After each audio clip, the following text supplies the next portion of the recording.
Jadi kalau misalnya dituduh dengan misalnya ya framing apapun juga, itu 2017. Karena itu saya nggak pernah bantah. Tidak membantah, tidak mengkoreksi. Kenapa? Saya cuma minta, ya Tuhan beri saya umur panjang supaya 5 tahun ini selesai. Karena kalau 5 tahun selesai, saya akan jawab semua itu. Semua tuduhan di masa kampanye. Kan ketakutan. Pak Anies, nanti kalau Anies Anda bertugas sih, nanti Jakarta akan jadi begini. Akan. Dan Jakarta udah tuh. Apakah dugaan 5 tahun lalu terbukti? Kalau nggak terbukti, batalin aja itu dugaannya. Kita gunakan akal sehat. Udah terjadi kok 5 tahun. 5 tahun gimana Jakarta?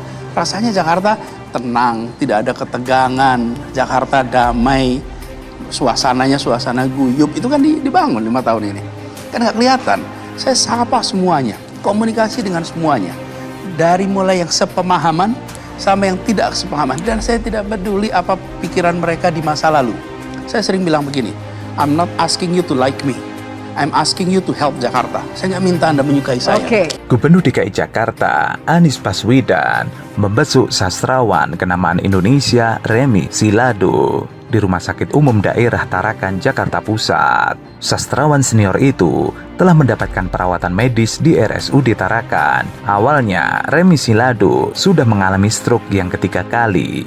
Namun, kondisi ekonomi membuat Remi Silado kesulitan mendapatkan perawatan medis di rumah sakit. Selama ini, Remi Silado hanya berobat herbal di rumahnya. Anies yang mendapatkan kabar Remi Silado terbaring lemah di tempat tidur, langsung menjenguknya. Kunjungan Anies tidak terduga oleh Remi serta keluarga. Tiba-tiba datang, Anies langsung disambut hangat oleh keluarga Remi di kediamannya kawasan Cipinang Muara. Usai bertemu Remi Silado, Anies langsung meminta seniman senior tersebut untuk dilakukan perawatan di rumah sakit. Kemudian, Anies langsung mengarahkan Kepala Dinas Kesehatan untuk membawa Remi Silado ke RSUD Tarakan.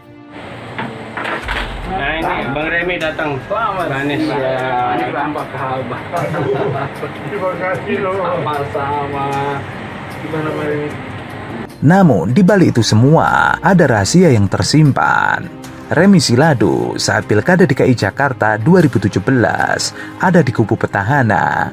Ia ada di kubu Basuki Cahayapurnama. Ucapannya yang menyerang Anies masih bisa dijumpai jejak digitalnya. Pilihan politik memang hak setiap orang. Tidak ada yang boleh mempermasalahkan, mesti dihormati. Bahkan ungkapan-ungkapan pembelaan pada pihak yang dijagokan dengan terkadang menjelekkan pihak lain, itu hal yang lumrah, tidak perlu dibawa perasaan. Begitu pula dengan pilihan politik Remi Silado masa lalu. Itu pilihan politiknya yang mesti dihargai. Bahkan ungkapan kasar masa lalu pun tidak harus dijadikan ajang balas-membalas. Semua mestinya berakhir saat pilkada berakhir. Maka yang terpilih tetap bekerja, tidak melihat lagi siapa yang mendukung dan tidak mendukungnya. Semua mendapat hak yang sama istimewanya. Tidak ada yang diistimewakan. Anies memahami itu dengan baik. Tidak sekedar narasi yang diumbar tapi nol implementasi. Anies mendatangi pihak yang saat pilkada lalu ada di pihak Ahok. Itu tidak ada yang salah. Apalagi para tokoh yang punya jasa besar pada dunia sastra Indonesia. Justru satu keharusan, membantu karena rasa kemanusiaan tanpa melihat latar belakang ada di pihak mana tokoh yang dibantunya. Itu baru keren. Anies menunjukkan sikap terpuji, meski di luar sana pastilah masih banyak pribadi-pribadi yang belum move on menerima kekalahan dalam pilkada. Ada yang menyebut Anies pencitraan, sampai pernyataan nyinyir lainnya sadar dan tidak sadar akan mengeraskan hati. Memberikan kebaikan memang tidak semua orang bisa melihatnya sebagai kebaikan atau bernilai kebaikan. Itu hal biasa.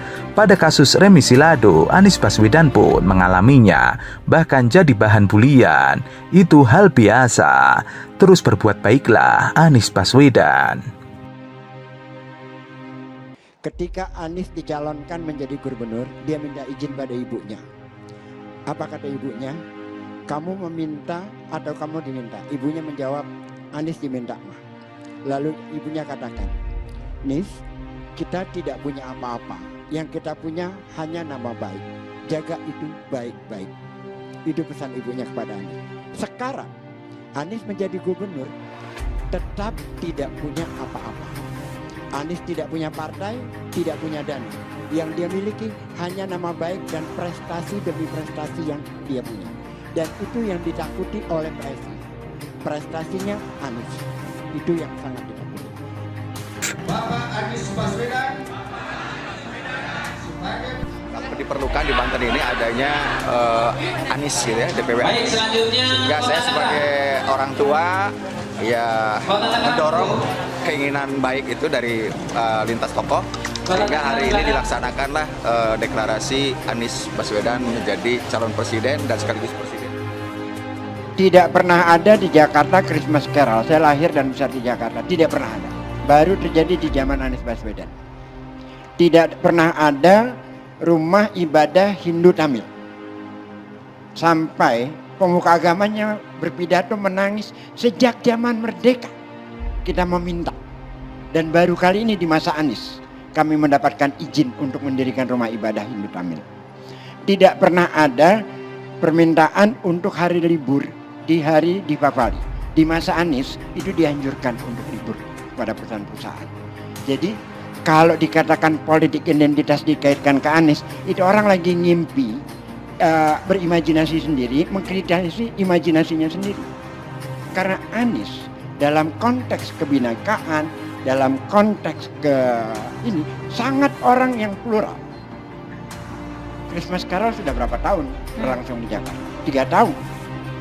Mau ke 3 tahunnya ini. Sebelumnya tidak pernah ada. Tunjukkan selama Anies menjadi gubernur yang mana ada kebijakan yang diskriminatif, yang mana ada kebijakan yang intoleran. Tunjukkan. Jadi jangan melakukan opini berdasarkan asumsinya sendiri. Oke. Ada faktanya.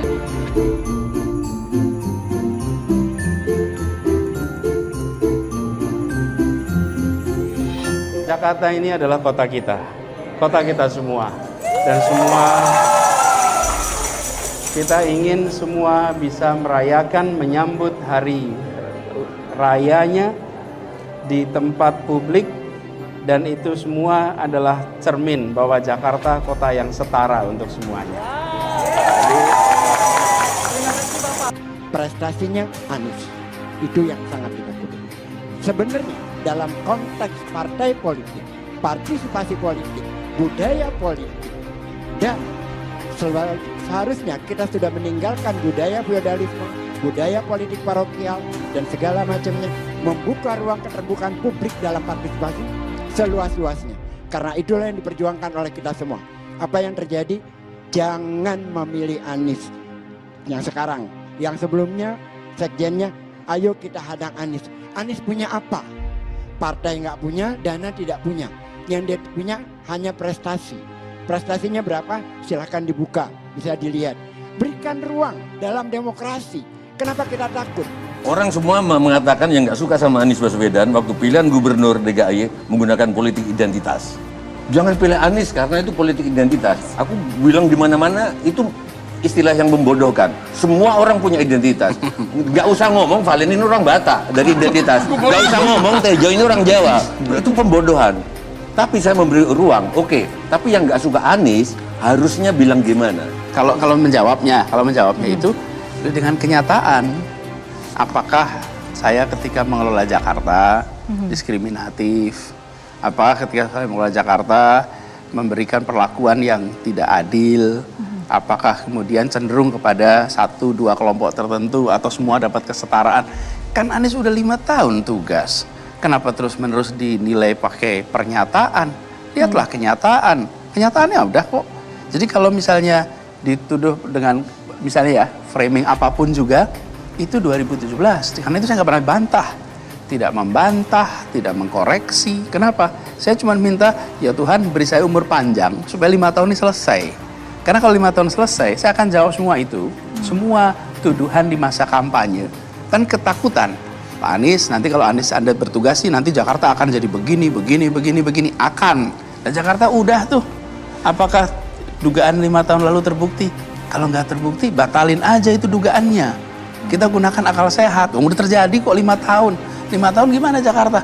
Rasanya Jakarta tenang, tidak ada ketegangan. Jakarta damai. Suasananya suasana guyup. Itu kan dibangun 5 tahun ini. Kan nggak kelihatan.